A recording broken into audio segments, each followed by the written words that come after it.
자, 여러분, 차렷, 공수, 온라인이라고 안 하는 친구들 있어요. 다시 한번 해볼게요. 차렷, 공수, 인사. 자, 여러분, 안녕하세요. 너와 내가 함께하는 온라인 사회 수업 11월 첫째 주 수업을 시작하도록 하겠습니다.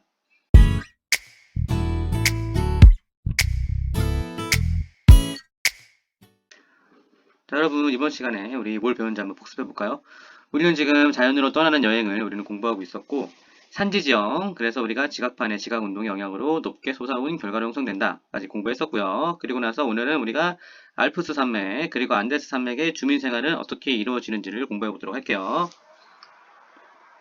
자, 그래서 우리 간단하게 복습 한번 해볼까요? 여러분들, 산을 만드는 에너지는 지구 내부에 에너지가 있다 그랬어. 그래서 열 에너지죠. 외핵, 내핵, 그리고 이 멘틀로 이루어진 이 열 때문에 지각이 움직이게 되고, 그래서 산지가 형성된다 공부했었죠. 자, 이 표로 정리할 수 있을 것 같은데, 지구 내부에 의한 작용 열 에너지입니다. 그래서 지표의 기복이 발달하고 큰 지형들이 발달해요. 그래서 세 가지 조류운동, 조산운동, 화산활동이 발생한다 그랬습니다. 땅이 올라오는 융기가 된다거나 주름이 생기는 습곡, 그리고 지층이 끊어지는 단층이 형성된다고 설명했었어요. 이렇게 형성된 산은 이제 지구 외부에 의한 힘으로 인해서 이렇게 태양 에너지에 의한 물과 바람, 빙하 이런 것 때문에 지표면이 평탄화되고 낮아진다. 그래서 이 작용을 침식, 운반, 퇴적, 풍화 작용이라고 우리는 공부했습니다. 자, 그 뒤에 우리는 이제 이 산지가 형성되는 원인을 두 가지 공부했었죠. 첫 번째로는 이 지각판들이 만나서 위로 스폭돼서 올라오는 주름 같은 거 습곡이라고 얘기했었고요. 그리고 두 번째는 이 멘틀에 그 지각판 일부 녹은 이 마그마가 분출을 해서 화산재가 쌓여서 형성된 화산이라고 얘기했습니다. 자, 습곡은 이 여러 그 산맥들이 나란히 있고 그리고 그 분화구가 없다고 얘기했었고요. 화산은 분화구가 있고 그리고 혼자 형태를 띠고 있는 그런 모습을 많이 보인다 그랬어요. 습곡은 일종의 사람으로 따지면 주름, 그리고 화산은 사람으로 따지면 여드름이라고 얘기했습니다. 기억나죠? 자, 그러고 나서 이제 신기스콕산지와 고기스콕산지로 스콕산지를 나눠볼 수 있다 그랬는데, 이 신기스콕산지는 형성된 지 얼마 안 돼 이 지각판의 경계에 있는 산지이기 때문에 험준하고 높은 산지이다. 지진과 화산이 활발하다 얘기했었고요. 고기스콕산지는 이제 오랜 기간 침식과 풍화를 받았기 때문에 경사가 만만하고 낮은 산지이다 얘기했었죠. 그러면서 우리는 이제 이 대표적인 산들을 이렇게 설명했었어요. 알프스 산맥, 히말라야 산맥, 로키 산맥, 안데스 산맥은 대표적인 신기스콕 산지, 판의 지각판의 경계에 있는 녀석들이고, 그리고 스칸디나비아 산맥, 우랄 산맥, 그레이트 디바이딩 산맥, 에팔레치 산맥은 이제 대표적인 고기스콕 산지라고 그때 지도에 그려가며 설명했던 거 기억나죠? 자, 그래서 이렇게 판의 경계에 이 알프스, 히말라야, 로키, 안데스, 그리고 고기스콕 산지는 스칸디나비아, 우랄, 그레이트 디바이딩, 로키, 에팔레차 얘기했었고요. 자, 얘네들은 이제 지각판의 경계에 신기스콕 산지는 있고, 이 신기스콕 산지는 이렇게 이 지진과 화산과 일치한다. 그래서 환태평양 조산대, 그리고 알프스 히말라야 조산대와 일치한다고 그렇게 설명했습니다. 기억나죠? 자, 그럼 본격적으로 오늘 수업 한번 시작해 볼게요. 지난 시간에 우리가 그 산지가 형성되고 나서 이제 독특한 지형, 그래서 빙하가 깎고 나서 형성되는 지형, 이런 거 설명하다가 보통 종이치고 수업이 끝났을 겁니다. 그래서 이어서 한번 수업을 해볼게요. 자, 독특한 산지 지형, 빙하의 적용이 활발한 곳입니다. 먼저 여기 기억나는 사람들 있어? 레리꼬 기억나죠? 자, 이 아렌델, 이 겨울왕국의 배경이 됐던 이 아렌델 왕국이 있었는데, 여기 아렌델 왕국을 보면은 여기 위쪽에 이 산봉우리가 뾰족뾰족한 거 보이죠? 내가 저번 시간에 그 영상도 한번 보여줬던 것 같아요. 레리코 영상 잠깐 보여주면서 뒤에 엘사 뒤에 있는 산지를 한번 기억해봐라 이렇게 얘기한 적도 있었고요. 자, 그리고 이 아렌델 왕국 보면은 이쪽에 이렇게 물이 흐르고 있는 게 보여요. 이게 겨울이 되면 얼겠죠? 자, 이게 그러면 여기 이 부분이 지금 강일까 바다일까? 바다입니다, 바다. 되게 산지와 맞닿아 있는 깊고 좁은 바다. 여기를 또 우리가 이렇게 볼 수 있어요. 이 모든 지형들을 다 빙하가 만든 거야, 빙하가. 자, 그러면 이 엘사가 살고 있는 이 아렌델 있죠? 그래서 이 위에서 엘사가 사고치고 도망가서 산으로 도망가서 여기서 이 성을 지었었고, 아렌델에서 이 강을 아니 바다를 이렇게 소금쟁이처럼 얼려서 도망가는 그 모습도 선생님 영상으로 보여줬는데, 그것도 역시 마찬가지로 이 여기도 빙하가 만든 지역인데 여기도 그 피오르라고 하는 그런 좁고 깊은 바다라고 볼 수 있어요. 빙하 지형에서만 볼 수 있는 모습들입니다. 자, 그러면 이 아렌델이라고 하는 데가 배경이 어딜까요? 화질이 좀 안 좋긴 한데 여기에요. 여기 바로 여기가 어디냐? 여기도 보면은 뒤에 이 뾰족하고 높은 산지들이 있는 걸 볼 수가 있고 아렌델처럼 이렇게 깊고 좁은 바다가 있는 걸 볼 수 있어요. 여기 산 옆에 있다고 강이라고 생각하는데 강은 아니고 이게 바다입니다. 바닷물이 여기까지 올라온 거야. 자, 실제 배경이 되는 곳 어디라고요? 노르웨이예요. 자, 지금 전 세계적으로 빙하 시대에 있었던 곳, 그리고 지금 있는 곳 여기 표시해 놨는데 노르웨이, 아렌델의 배경이 되는 노르웨이는 바로 여기가 되겠어요. 북유럽이 되겠습니다. 자, 그래서 우리는 지금부터 빙하를 한번 공부해 볼 텐데 봅시다. 자, 여러분들 요 산 본 적 있어?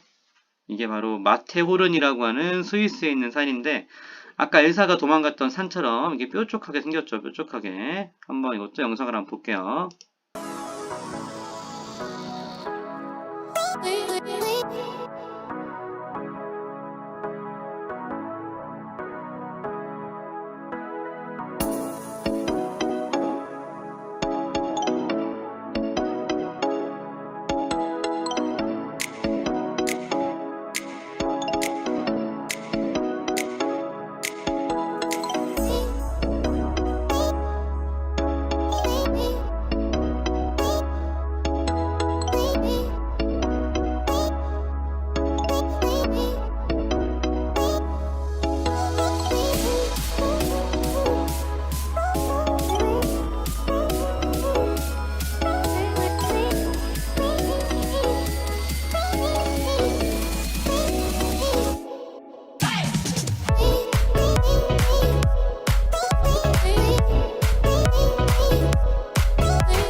Oh, it's on. Yeah, it's on.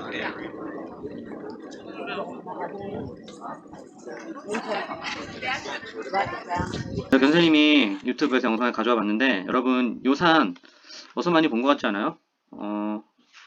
기억 안 나? 한번 기억을 떠올려 보세요. 영화 볼 때 이 산이 먼저 이렇게 딱 나오거든?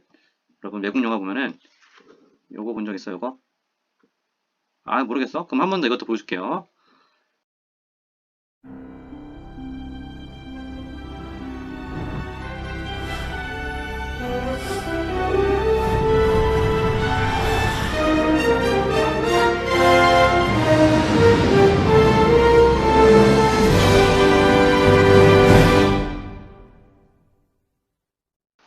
자, 이 미국의 유명한 영화사 배경이었어. 자, 이 로고였는데 파라마운트라고 하는 이 영화사 배경 이게 바로 이 산이에요. 여러분들 편의점 가면은 또 이 산을 볼 수가 있어요. 편의점 가면은 요 초콜릿 알아? 요 초콜릿 있어요. 토벌론이라고 하는 요 초콜릿도 위에 여기 보면 꼭다리 여기 정상 모양이 있는데 여기 바로 마테오른입니다. 이렇게 너무 뾰족하고 예쁘기 때문에 아름답기 때문에 이 경관을 사람들이 이제 영화사 로고라든가 초콜릿 이 로고로 가져온 겁니다. 생각해보세요. 우리 주변에 볼 수 있는 우리 귀여운 부용산이라든가 그리고 수락산, 사패산, 북한산 보면은 산 봉우리가 뭉뚱한 모양이죠. 이게 뾰족한 모습이 없지? 왜 그러냐면은 여기는 빙하 지형이 빙하가 깎았기 때문이에요. 자, 그러면 한번 구글어스로 한번 여기 떠나볼까요? 자, 선생님이 너무나 좋아하는 이 구글어스로 한번 갖고 와봤습니다. 자, 여러분들을 내가 한번 스위스로 안내해 주겠습니다. 아까 그 마테오누르로 한번 떠나볼게요. 자, 마테오누르로 이렇게 떠나봅니다. 얼마나 예쁘길래 그런지, 얼마나 특이하길래 사람들이 그렇게 감동받았는지 한번 봅시다. 자, 마테오른이 바로 이렇게 정말 아름답게 뾰족한 모습으로 이렇게 딱 서 있는 거를 우리는 볼 수가 있죠. 이게 바로 마테호른이 되겠습니다. 아까 그 영화사 로고라든가 그 초콜릿 거기서 볼 수 있는 그 모습들이죠. 바로 이게 마테호른이 되겠어요. 주변의 산들도 빙하가 깎았기 때문에 뾰족한 거를 우리가 볼 수 있어요. 자, 그래서 이렇게 이 산지 이름이 마테호른인데 이 호른이 무슨 뜻이냐? 자, 바로 빙하가 침식해서 깎아서 능선이 날카로운 산지를 바로 우리는 호른이라 그래요. 호른. 빙하가 깎아서 날카로운 산지가 호른인데 자, 이렇게 빙하가 있었고 이렇게 빙하가 있을 겁니다. 얘네가 이렇게 밑으로 깎아 내려가서 원래 이렇게 둥글었던 산 모양이 이렇게 뾰족하게 변하게 되는 거. 이게 바로 호른이라고 합니다. 이번에는 빙하가 만들어낸 독특한 산지 지역. 아까 그 높은 뾰족한 호른 산에 이어서 이제는 이 깊고 좁은 바다, 바로 피오르에 대해서 우리가 공부할 거예요. 피오르. 자, 피오르가 어떻게 생겼냐면 이렇게 생겼습니다. 또 이렇게 생겼어요. 피오르. 좁고 깊은 바다입니다. 이게 산 옆에 있다 생각해서 강 같은데 강이 아니고 바다입니다. 바다. 이렇게 옆에 폭포도 흐르고 이렇게 옆에 절벽도 있는 요 산지, 요 바다를 우리는 피오르 해안이라 그러고, 자, 이렇게 생겼죠. 이걸 누가 만들었다? 이것도 역시 마찬가지로 빙하가 깎아 내려가면서 만들어 놓은 지형입니다. 자, 세계적으로 유명한 피오르 한번 볼까요? 와, 드디어 게이란게르가 보입니다. 와, 멋있는데요? 와, 무슨 멈춰있는 사진 같아요. 노르웨이의 수많은 피오르 가운데 아름답기로 손꼽히는 게이랑에르 피오르입니다. 빙하기 말기에 엄청난 크기의 빙하가 산 아래로 밀려가면서 육지의 바닥을 긁어 깊은 골을 내고 그 자리에 바닷물이 차올라 형성된 피오르.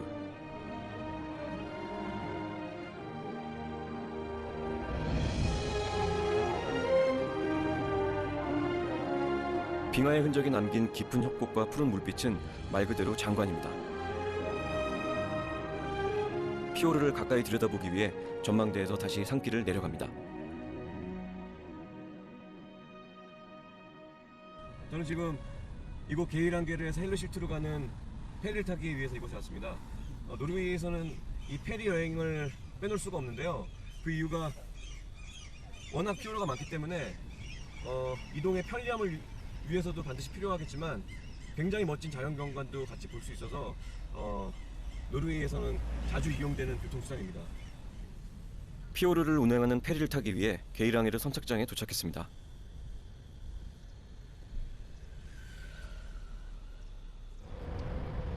피오르를 오가는 배는 여름철에만 이용이 가능한데요.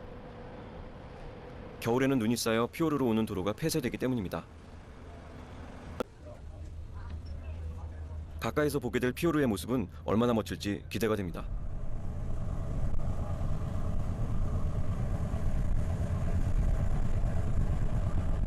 절벽 사이 물길 20km를 1시간 동안 운행하는 페리 여행. 웅장한 피오르의 또 다른 풍경을 만났습니다.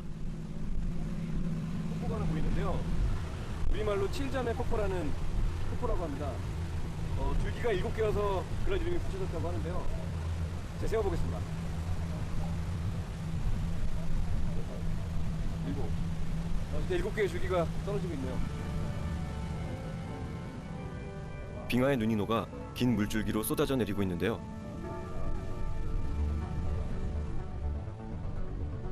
기온이 영하로 떨어지는 가을과 겨울엔 볼 수 없는 풍경입니다.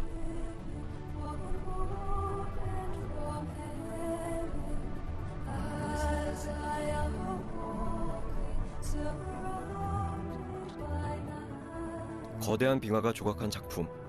100만 년 전의 시간은 참으로 평온했습니다.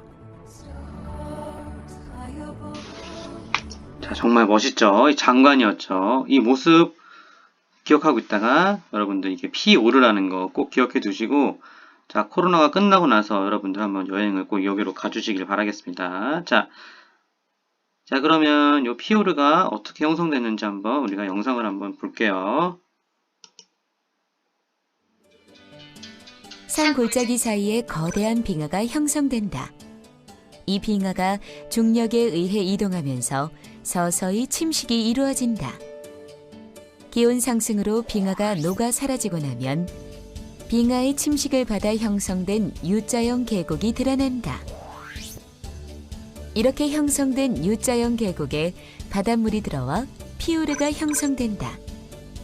피오르는 노르웨이, 알래스카, 칠레, 뉴질랜드 등 과거에 빙하로 덮여 있었던 해안 지역에서 찾아볼 수 있으며 경치가 아름다워 관광지로 이용되는 경우가 많다.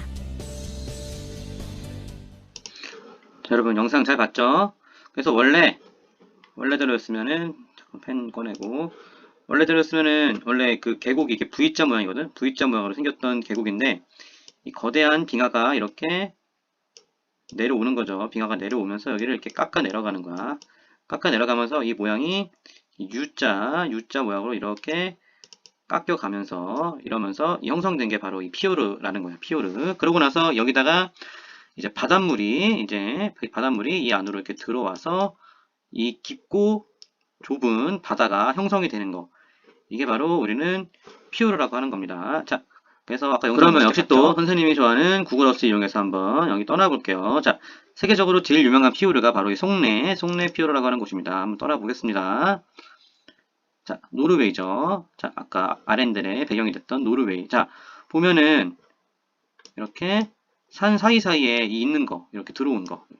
원래는 V자 모양이었는데 빙하가 깎아서 U자 모양으로 만든 다음에 빙하가 녹아 없어지고 나서 이제 진짜 강처럼 생겼지만 이게 다 바다인 거죠. 자, 이렇게 바다가 이렇게 깊게 좁게 들어와서 생긴 거. 여기가 바로 피오르라고 합니다. 아까 엘사가 도망갈 때 요 사이를 이렇게 도망간 거지.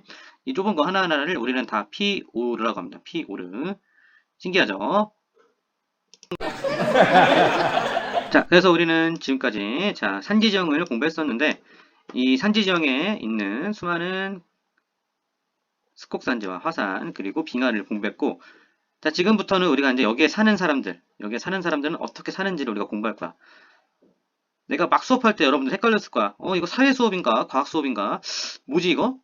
헷갈렸을 거야. 자, 여기서 이 지형이 형성되는 이 지형의 특징 때문에 여기 사는 사람들은 이제 어떻게 사는 건지 이거를 공부하기 시작하면서 이제부터는 사회입니다. 그 전에도 사회였어요.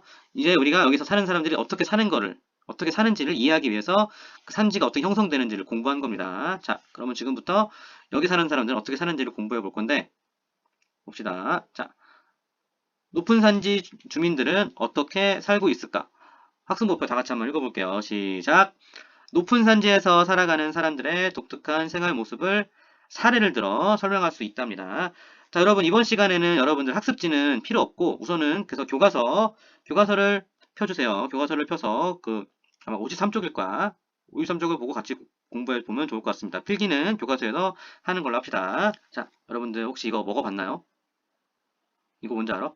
힌트를 주면은 치즈, 냄비, 꼬챙이, 빵, 채소, 고기 그리고 우리나라에서 닭갈비도 최근에 찍어 먹더라고. 이게 뭘까? 치즈, 냄비, 꼬챙이. 이거 알아요, 이거? 이게 무슨 음식이야? 여기 써있지. 라 퐁듀. 퐁듀요, 퐁듀. 프랑스 말로 녹이다. 라는 뜻이에요. 이게 어디서 먹는 음식이죠? 스위스하고 프랑스. 알프스 산악지방에서 먹는 음식인데, 이 음식의 유래를 설명해 줄게. 자, 목동들이 이제 추운 겨울날 이제 양떼 이거 이목이라고 그러거든. 양떼를 키우려 올라갔어요. 알프스 산지로. 근데 눈이 너무 많이 내린 거야. 눈이 너무 많이 내려서 이 산장에서 고립이 됐어. 이 사람들이 통나무 산장에서 고립이 됐어. 그래서 먹을 게 없는 거야. 모닥불 피워놓고 추워서 덜덜 떨고 있는데 먹을 거라고는 양이랑 소를 키웠기 때문에 그 젖으로 만든 치즈만 있었고 그리고 주변에 있는 남은 빵 조가리, 야채 조금 이렇게 있었어요. 그래서 이렇게 그냥 먹자. 그래가지고 냄비에다가 치즈를 보글보글 끓였어. 녹였어. 일단은 끓이고 나서 냄새가 되게 좋네. 그래서 빵 한번 찍어 먹어볼까? 주변에 꼬챙이 막대기는 많으니까 찍어서 듬뿍 녹은 치즈에 돌려가지고 먹었더니 이거 웬일 너무 맛있는 거야. 그래서 그때부터 이 지역의 전통 음식으로 자리 잡았어요. 뽕듀라는 게. 뽕듀. 그래서 요즘에는 뽕듀 피자도 있고 닭갈비도 이 뽕듀 치즈 찍어서 먹죠. 자, 그럼 봅시다. 자, 치즈의 재료인 이 우유를 이 사람들은 어떻게 얻게 됐을까? 생각해 본 적 있어? 치즈가 있어야지 녹일 거 아니야. 치즈의 재료는 뭐다? 우유. 자, 그럼 우유는 누구의 젖이죠? 염소나 양이나 소의 젖이잖아. 그치? 그럼 봅시다. 자, 이렇게 인근 목초지예요, 목초지. 자, 풀이죠. 다 이 소들이 뜯어먹고 놀기 좋은 풀이잖아, 풀. 그래서 여기서 이 풀이 쫙 펼쳐진 목초지라 그래. 여기서 소를 키워서 우유를 얻어서 이걸로 퐁듀를 만들어 먹은 겁니다. 알프스라는 거 알겠지? 뾰족한 산맥이 이렇게 있잖아. 눈이 쌓여있고 알프스라는 거 알겠죠? 우리는 이제 이 높은 산지 주민들이 어떻게 살고 있는지를 지금부터 공부를 할 건데, 책에 보면은 알프스 지역 그리고 안데스 지역만 설명이 되는데, 선생님은 그거 하기 전에 우선 산지 지역에 사는 사람들이 전체적으로 어떠한 불편한 점을 갖고 있고 또 어떻게 살고 있는지부터 얘기한 다음에 그 뒤에 이제 알프스, 안데스 그리고 나아가서 히말라야까지 그 사람들은 어떻게 살고 있는지를 영상을 통해서 보여주면서 오늘 수업 진행해 보도록 할게요. 자, 먼저 산지 지역의 특징, 단점이에요. 단점. 이 사람들은 어떠한 단점들을 갖고 있는지 여러분들 교과서 여백에 한번 적어보세요. 학습지 여백에 적어도 좋습니다. 한번 적어보세요. 노트에 적어도 좋습니다. 단점입니다. 첫 번째. 자, 이 그림 또 나왔네. 자, 이 그림도 나왔네. 어디? 아까 아렌델. 겨울왕국. 산지역이야. 산악지역. 산지입니다. 산지. 자, 춥겠죠? 여러분들 등산 올라가 봤죠? 등산 가봤어? 그러면은 여기 밑에 있을 때보다 위로 올라가면 정말 바람도 많이 쌩쌩 불고 춥지? 산으로 올라가면 고지대로 올라갈수록 기온이 낮아집니다. 그래서 이 지역의 단점, 평지보다 산 쪽으로 올라가게 되면은 이 사람들은 기온은 낮은 그런 환경에서 살 수밖에 없는 겁니다. 첫 번째, 낮은 기온. 그리고 두 번째, 땅이 없죠.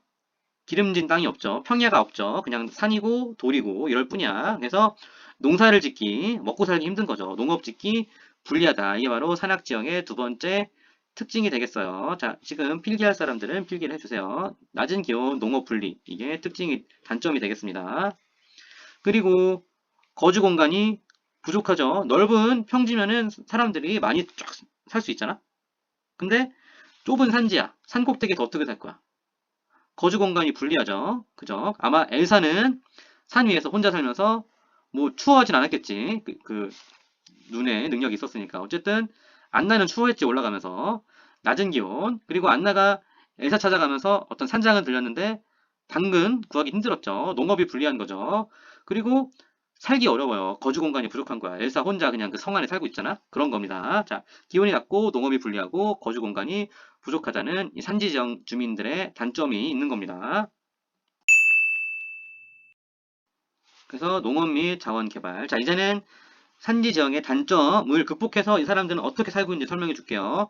아까 갖고 있는 낮은 기온, 농업 분리, 거주 공간 부족이라는 단점을 어떻게 해서 이 사람들은 극복을 해서 살고 있는지 한번 보도록 할게요. 첫 번째입니다. 농업 및 자원 개발을 하는 거죠. 이 사람들은 계속 농업을 하긴 하는 거죠. 그 좁은 데에서도, 좁은 지역, 불리한 환경에서도 불구하고 이 목초지를 통해서 농업을 한다거나 또는 주변에 돌이 많으니까 이제 이거를 캐내는 광업을 한다거나 공업을 한다거나 이런 것들을 발달시켜서 이 사람들은 산악지역에서 살아가고 있는 겁니다. 자, 그러면 여기 살고 있는 우리 젖소에게 한번 넌 어떻게 살고 있는지, 이 너의 주인은 어떻게 생활하고 있는지 한번 물어보도록 할게요. 잘 들어보세요. 젖소가 말을 합니다. 나는 젖소야. 여름에는 여기서 풀을 먹고 살다가 겨울에는 마을로 내려가. 여기 주민들은 우리 젖을 짜서 치즈, 버터 등을 만들어 먹어. 자, 우리 젖소 친구가 뭐라 그랬죠? 기억나? 자, 여름에는 여기 살다가 겨울에 추울 때는 마을로 내려간대요. 이 왔다 갔다 하면서 소를 키우는 거. 소는 누가 키울까? 왔다 갔다 하면서. 이게 바로 이동하면서 목축을 한다. 그래서 이거를 이목이라고 합니다. 이목이라고요. 이 사람들은 이목을 하면서 살아가는 거죠. 자, 그러면 이러한 농업을 한다거나 또 어떤 관광업을 어떻게 하는지 한번 영상도 한번 우리가 보도록. 행복한 사람들과의 만남을 뒤로 한 채 체르마트로 이동하기 위해 다시 기차에 올랐다. 빙하 특급이라 부르는 이 열차의 속도는 시속 30km로 매우 느린 데다 창문은 무척 크다.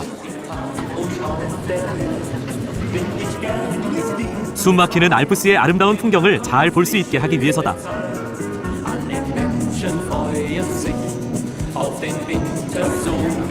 총 길이 300km의 철도.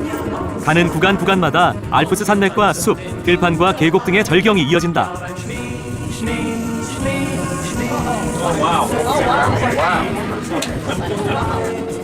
풍경이 바뀔 때마다 사람들의 감탄사가 터져나온다. Very beautiful scenery. Just things like we've never seen before where we come from. The wow expression came into effect. Yeah. Very impressive, yes. Oh wow, oh my god. Yes, very, very beautiful. 풍경을 즐기며 달리는 세계에서 가장 느린 특급 열차를 타고 체르마트에 도착했다. à 3089 m d'altitude. 체르마트에 도착하니 높이 4,478m의 마터호른 산이 가장 먼저 보인다. 미국의 유명 영화사 로고로도 잘 알려진 마터호른 산. 마치 산신처럼 우뚝 솟아있는 모습이 신비롭다.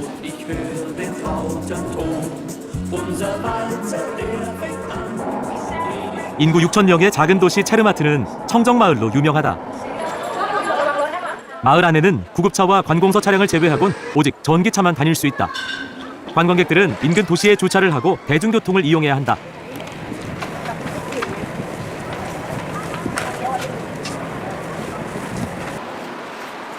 체르마트는 언제나 세계 각국에서 스키를 타러 오는 스키어들로 붐빈다. 만년설로 뒤덮인 체르마트에선 사계절 내내 스키를 즐길 수 있기 때문이다. 63개의 산악 노선으로 이루어진 스키 지역으로 가려면 곤돌라와 케이블카로 약 30분이 걸린다. 셀 수 없이 많은 국가대표 스키팀들이 하계 훈련을 받는다는 곳.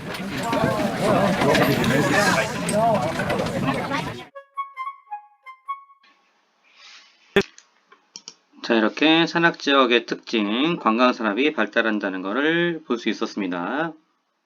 자, 그리고 산악지역의 특징, 또 다른 특징이에요. 자, 고산도시가 발달해, 고산도시. 도시는 도시인데 산 위에 도시를 짓는 거죠. 왜 굳이 그 높고 집 나르기 힘들고 다니기 힘든 고산도시에 왜 산을 만들까? 왜 그러냐면은 이 저지대, 그러니까 산 아래쪽은 열대지방인과 그런 데 위치한 산인 경우는 저지대는 열대지방이라서 너무 더워서 살기 힘들어요. 근데 여러분들 산에 올라와 봤지? 특히나 한여름에 올라온 사람들 있으면 산이 바람도 선선하게 불고 시원하다는 걸 알 수 있어요. 그래서 1년 내내 시원하기 때문에 1년 내내 봄처럼 따뜻하기 때문에 그래서 이렇게 도시를 만들어서 사는 겁니다. 그래서 세계 7대 불가사의 중에 하나인 고대 도시죠. 고대 문명. 이 남미에 있는 마추픽추라고 하는 이 도시가 바로 이 사진을 보면 알겠지만, 자, 이렇게 높은데 산을 만들어 놓은 거죠. 왜냐면 여기가 따뜻하고 시원하니까, 살기 좋으니까 여기다가 만들어 놓는 겁니다. 자, 세계에서 가장 높은 수도, 여기가 볼리비아의 라파스라고 하는 곳이에요. 자, 볼리비아가 어디냐면은 이렇게 남미죠. 안데스 산맥, 그때 우리 배웠죠. 싱기스국산지.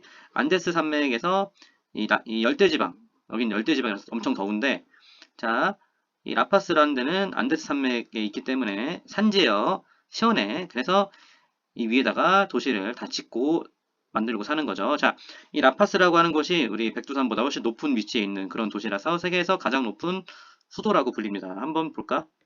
영상 한번 볼게요. 다음날 국경을 넘어 볼리비아 수도 라파스로 향했다. 라파스까지는 기차가 연결이 안 돼 승용차로 이동해야 했다.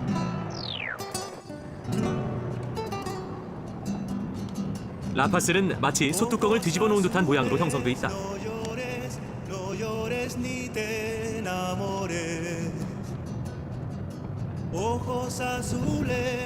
고층 건물과 붉은 벽돌집 건물이 묘하게 잘 어울린다. 나는 낮은 곳에서 위로 올라가는 케이블카를 탔다. 라파스 시 위를 마치 나는 듯이 감상할 수 있어 좋았다. 하늘은 손에 닿을 듯 선명하고 산동네의 벽돌집은 그림을 그린 듯 아름다웠지만 해발고도 3,000m 이상인 라파스는 공기가 매우 희박해서 무척 어지러웠다.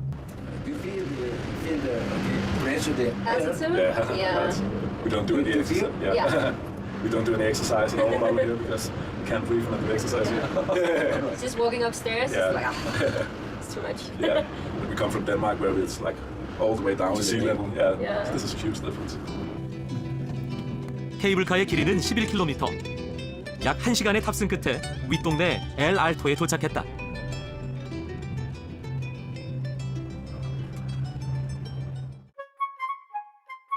자, 저 덴마크 사람 인터뷰하는 거 봤죠? 산악지대이기 때문에 숨쉬기 힘들다 그러죠. 4,000m 위에 있기 때문에 우리 백두산보다 훨씬 높은 데에 있는 도시죠. 여기에 왜 도시를 짓고 살았을까? 저지대는 덥기 때문에. 그래서 이렇게 높은 데다가 도시를 만들어 살 수 있는 그런 산지정의 특징을 설명했습니다. 자, 그러면 지금까지는 전반적인 산지 지역 사람들의 생활에 대해서 단점과 특징을 설명했다면은 이제는 구체적으로 특정 지역의 주민 생활을 한번 알아보도록 할게요.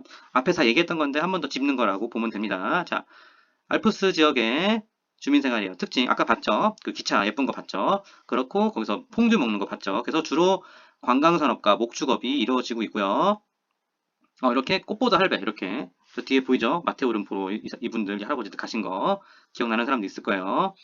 자, 그리고 얼마 전에 작년인가 여러분 슈돌 건우하러 아니 건우 박주호 축구선수 아들 건우 얼마 전에 건우 동생도 나왔었는데 얘도 엄마가 스위스 사람이에요. 그래서 스위스로 이렇게 관광하러 갔던 영상도 얼마 전에 있었습니다. 자, 그리고 목축업 방목이죠. 막 풀어놓고 키우는 거 방목. 그리고 계절에 따라서 이동해서 목축을 하는 위로 올라갔다 아래로 내려왔다 왔다 갔다 하는 이목. 그리고 치즈버터 요구르트를 생산할 수 있다는 거. 아까 안녕 나는 젖소야 얘기했었지. 기억나죠? 그리고 이런 것도 바로 기억하면 좋을 것 같아요. 이 치즈. 자, 이번에는 안데스 산지의 주민생활 한번 볼게요. 자, 아까 그 라파스 도시 봤죠? 그래서 그 도시를 기억하면 되겠습니다. 자, 자연환경에 적합한 작물을 재배하는데 이 안데스 이 지역이 원산지인 데가 있어. 원산지인 음식이 뭘까? 감자, 옥수수.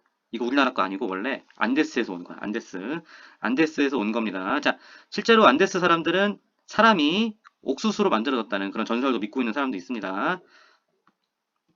그래서 이 지역은 이 저지대, 아까 그 땅 아래쪽, 산 아래쪽은 덥다 그랬어요. 열대이기 때문에. 근데 산 위로 올라오면서 시원하죠. 서늘하고 경사졌기 때문에 감자와 옥수수를 주로 키운다는 겁니다. 그리고 이런 전통 의복도 있죠. 자, 이분들 옷 입은 거 잘 보세요. 모자를 썼죠. 망토를 두르고 있죠. 따뜻하게 입고 있었죠. 봅시다. 자, 여기는 서늘하고 온도 변화가 심한 곳이야. 산이기 때문에. 그래서 따뜻하게 하기 위해서 보온을 위해서 이 망토를 겹쳐 입거나 또 산 지역, 그때 선생님 저번 시간에 히말라야 얘기했죠. 높은 지대일수록 태양열이 강해. 그래서 이거를 가리기 위해서 이렇게 망토와 모자를 쓰는 모습도 볼 수 있습니다. 안데스 지역 사람들은. 키우는 이 가축은 바로 라마와 알파카가 있습니다. 자, 라마 말하는 거 한번 들어볼까요? 아까는 젖소였고 이번엔 라마입니다. 나는 알파카야. 해발 고도 4,200에서 4,800m의 고산 지역에 살아. 여기 주민들은 우리를 키워서 털옷을 만들어 입기도 해. 자, 문제. 아까 라마 알파카 그랬는데, 자, 우리나라에서 알파카 키울 수 있을까 없을까? 허가 받으면 키울 수 있어요. 선생님 옆집에 그 근처에 있는 돈가스 집이 얼마 전에 오픈했는데 돈가스 집 사장 아들이 알파카를 키우더라고. 그래서 데리고 와서 쌤이 밥 먹으러 갔다가 너무 귀여워서 만져봤는데 진짜 귀여웠어요. 근데 좀 침을 좀 흘리는 느낌이 좀 있었는데 어쨌든 그랬습니다. 자, 그래서 아까 산악 지역이었고 이 사람들 먹는 거 감자 옥수수가 한 그릇 속에 다 들어 있었죠. 그리고 이 망토를 하고 모자를 쓰는 모습도 우리가 생생하게 볼 수 있었습니다. 자, 이거는 책에 없는 부분인데 히말라야 산지 사람들은 어떻게 사는지 한번 볼게요. 자, 먼저 첫 번째 히말라야로 사람들이 등산을 많이 해. 살면서 이렇게 높은 산 한번 올라가 봐야지 라는 생각으로 올라가.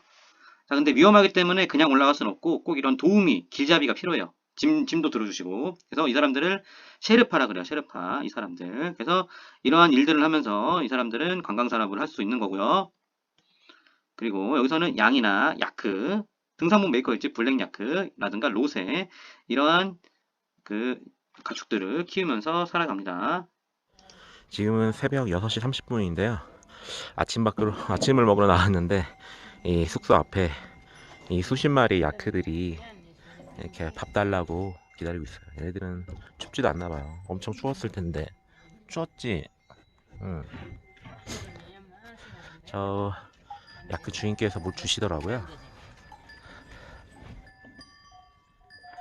그리고 지금 수많은 아름다운 산들이 히말라야 설산들이 이렇게 지키고 있습니다. 나마스테. 저기 아와다블람부터 해서 참 멋있는 산들이 있습니다. 젖자시나봐요.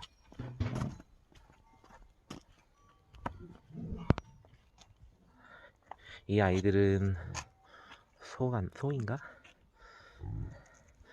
여기서 막 버터도 만들고 우유도 제공해 주시고 안녕.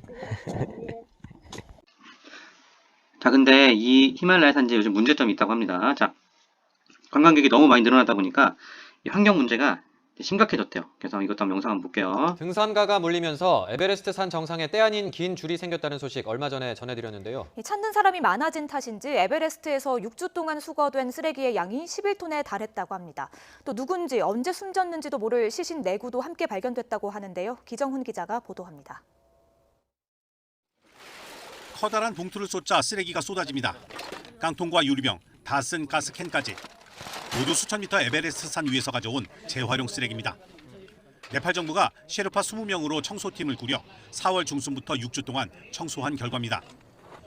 해발 5,400m 베이스 캠프에서부터 8,000m 조금 안 되는 캠프 4까지 샅샅이 뒤져 무려 11톤의 쓰레기를 수거했습니다.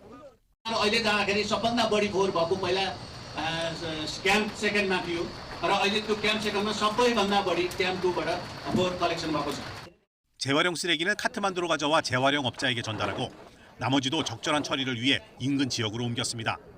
네팔 정부는 올라갈 때 보증금을 받았다가 쓰레기를 가지고 내려오면 환급해주는 제도를 5년 전 도입했지만 환급률이 절반밖에 안 됩니다. 보루네 एउटा कारण चाहिँ त्यहाँ 800-900 मान्छे पुगेर पनि हो त्यहाँ तपाईँको बेसकभन्दा माथि र अर्को कुरा चाहिँ भोलि नराम्रो दुर्घटना चाहिँ तपाईँको घट्छ तपाईँको त्यहाँ चाहिँ हामीले क्लाइम्बर्सहरूले चाहिँ कन्ट्रोल गरेन भने 청소팀은 시신도 내고 찾아냈습니다. 지금까지 에베레스트에 오르다 숨진 등산가는 대략 300명 이상.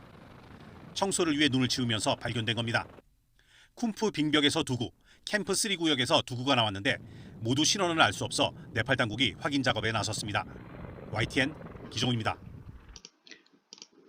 자, 그래서 어딜 가나 이제 이 인간이 더럽히고 훼손하는 문제가 언제나 심각하죠. 그래서 이렇게 천혜의 자연.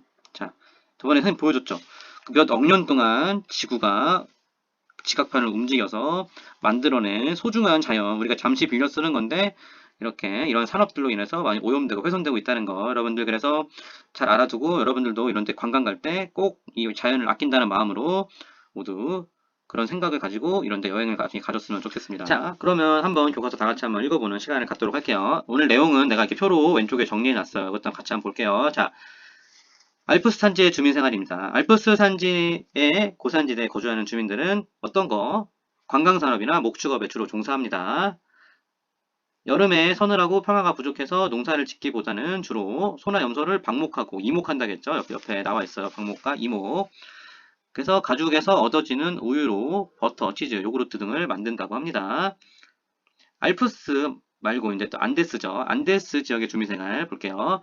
안데스 산지는 해마을 고도가 높아 이제 서늘하고 경사지가 많아서 주로 주민들은 감자와 옥수수, 여기가 원산지라 그랬어요. 안데스 지방 이런 걸 재배하고 또한 고산 지역에서 서식하는 아까 그 라마와 알파카를 기르는데 라마는 짐을 운반하기에 그리고 알파카는 고기와 털을 얻기에 유용하다고 합니다. 이 내용은 옆에 내가 표로 정리해 놨고요. 이거 말고 히말라야도 공부했었죠. 그리고 산악 지형에서 있는 사람들이 살아가는데 어려운 단점도 얘기했고 이거를 극복하는 방법들도 수업을 오늘 다 했습니다. 교과서 한번 더 정리해 보면 좋을 것 같아요.